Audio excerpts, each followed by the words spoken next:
Jim Mora with a good get late in the process on National Signing Day. One of the first announcements of the day, Stefan Zabia. Yes, the offensive tackle. I was reaching back into the cobwebs to remember early this morning. What was the first announcement I heard? I knew it was a UCLA player. Yes, Tony Siracusa joins us from Last Word on Sports to run down the UCLA class that looks rather stellar. It's a top 20 class, Tony. So we spoke last week. Your thoughts now that it's all pulled in and we've got all the names on the dotted line? Well, Mark, when we talked last week, I think I referred to it as, a work in progress. And everything pretty much came to be the way it was expected. You got to look at, they got Jalen Phillips, who was one of the top players in the country, and they got Darnay Holmes. And those kids were already locked in. They're already actually in school, so there was really no question there. They got Elijah Gates last week when we spoke, and he signed on the dotted line.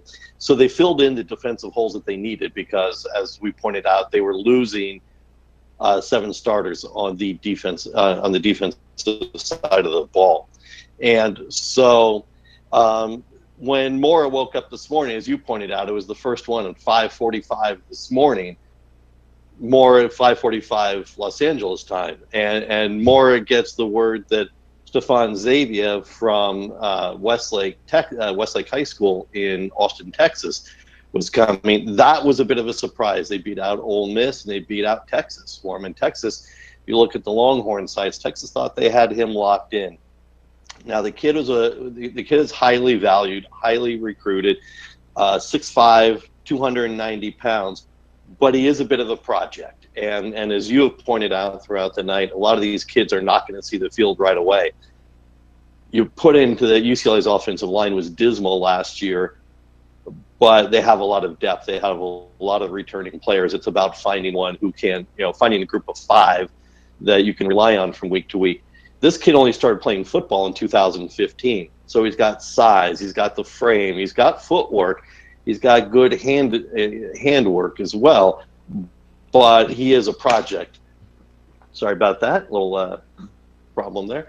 Hey, Tony, as long as we can hear you, you're fine. He is going to take some time to be able to get on the field because he's only been playing ball for 3 years. So, Tony, what does it do for a UCLA fan to hear about all the last-minute gets across town at USC?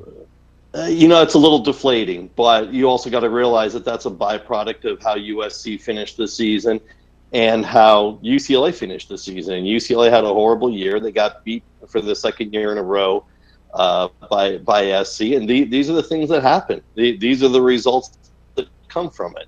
And you've got to put a better product on the field. You've got to compete better, and that's just the way it's going to work. Again, the biggest problem on the team last year was the offensive line. They have a lot of bodies. We just don't know what kind of talent they have coming there. It would have been good to get a couple of wideouts in this class, but there weren't a lot of ones that Moore was really ever in the hunt for. And so if you're a UCLA fan, it's a good class. It is what it is. It's not a great class, but you had some of the best players in the country locked in before today ever came along. So you got to look at that. And you know what? If you're an old time UCLA guy, if you're an old school UCLA guy, you're going to recognize the name Quentin Lake. He's a recruit from Santa Ana, California, defensive back, and the son of former UCLA great Carnell Lake and former Pittsburgh Steeler great Carnell Lake. So he's a Bruin, and you always like having the kids in the family come back. All right. It's a good indication when you check out the Twitter handle and the particular person has the name of their favorite team within their Twitter handle that they're pretty dedicated. Tony Bruin. Yes, love it. Tony Siracusa from Last Word on Sports joining us to talk UCLA football. Tony, we appreciate the contribution, sir. Anytime, Mark.